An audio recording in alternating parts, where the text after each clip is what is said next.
Hey guys, so here I am at the studio of Alterego Bodypaint, or Seattle Body Painters. It's a husband and wife duo, Jen and Peter Jensen.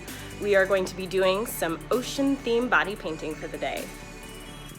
I met Peter and Jen years ago at one of my fire dancing gigs in Seattle, and I've worked together with them for large-scale electronic music events since then. Peter wanted to put together a shoot before I left, so in a mad dash, I drove up to Seattle to spend the day becoming a living art piece.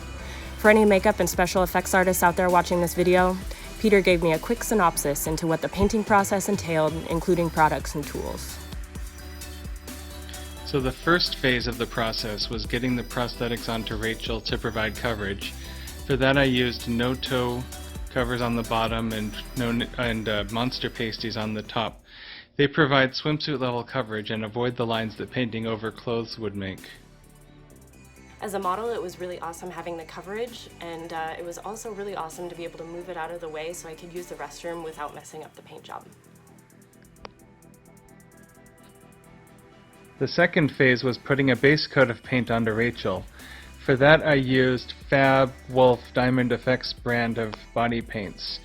I really like them because they are a cosmetic paint. They're meant to go on the skin. They go on really nicely, have good coverage, and they also have really good blendability. They also wash off very easily with soap and water, and they're meant for going on the skin. They work really well. I'll have you know that washing these paints off in the shower made it look like I performed an alien science experiment in there. Sorry roommates, didn't mean to scare you. I was able to get the green and blue out of the shower with a good scrubbing though. The third phase was airbrushing on the textures. For that I used my airbrushes with Fab or Pro Air brand airbrush makeup. I really like this makeup because it's very opaque, it flows out very well and dries instantly. It's also a cosmetic product that dries instantly when it hits the skin. It's also waterproof, so it's very durable and lasts through photo shoots very well. I also use some of these sort of stencils that can help me put on the textures. And here's a couple examples of ones that I used. I really love this part of the process because we were able to work together to see which textures should go where, and the look truly came together. We saved my hands and face for last so I could eat and drink without messing up the makeup.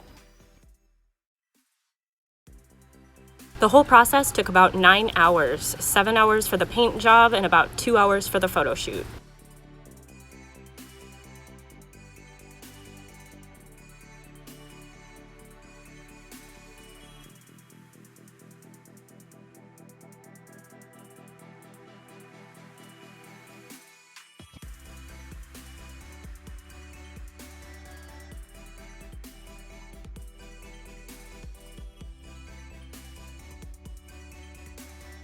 All in all, it was a super fun process and I'd gladly do it again.